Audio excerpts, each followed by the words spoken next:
So we need to get the facts straight. How does this virus work? How does it transmit? Where does it want to go? And let's protect ourselves. I'm Dr. Peter Lin. I'm a family physician in Toronto, Canada. The coronavirus is a family of viruses that can cause as mild things as just a common cold, all the way up to SARS or MERS. These are these bad pneumonias that we're talking about. And basically what these viruses are, they look like a tennis ball with all these spikes sticking out of it. And depending on the type of spike, it allows that virus to attach to certain places. So some viruses, they have the spike that attaches to your nose. So basically you just get a common cold. But the SARS virus and this new virus that we're talking about has the spike that allows it to attach to the cells in your lung. And when it attaches there, it puts in information to make photocopies of itself. So it uses our equipment to make more viruses. I'm declaring a public health emergency of international concern over the global outbreak of novel coronavirus. Most of the coronaviruses live in animals. In this particular case, it was from Wuhan. There was a fish market where they were selling live animals. And the thought is that the virus was in a live animal, then it crossed into a human. But then what we found was that people were getting sick in terms of healthcare workers, in terms of family members that were looking after them, which now meant that the virus can pass from human to another human.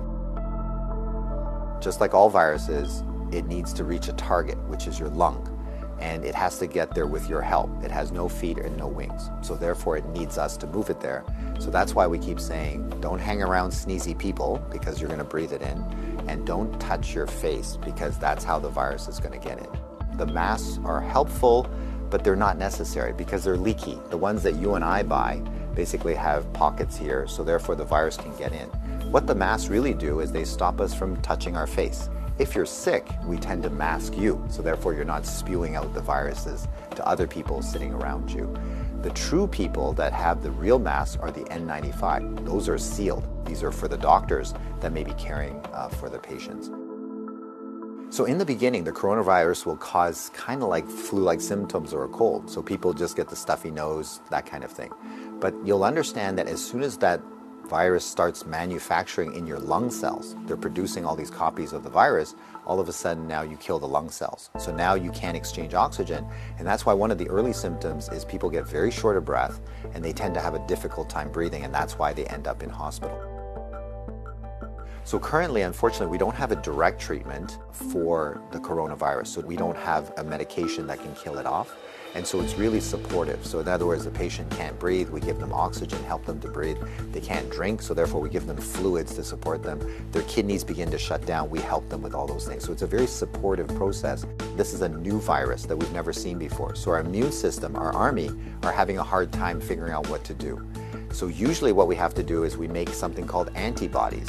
So these are things that can grab onto the spikes that we see on the virus, and it'll get rid of the virus for you, and that will actually bring you back to good health. So therefore the elderly may have a worse outcome, and of course the young children.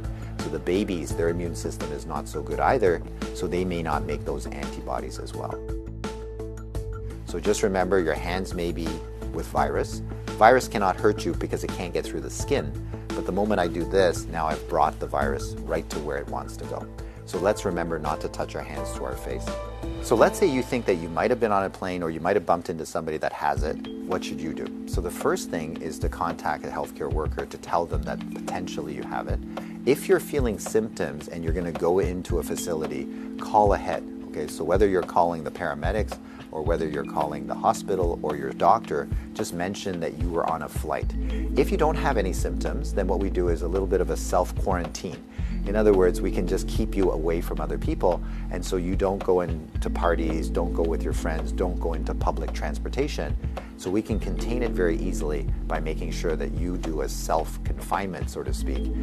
For the, let's say, 7 to 14 days is the longest incubation time. So after that, if you're feeling well, then you don't have anything to worry about.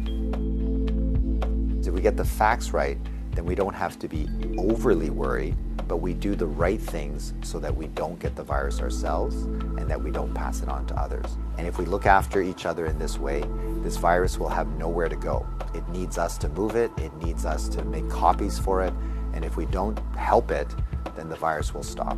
So we have the power to do that right now.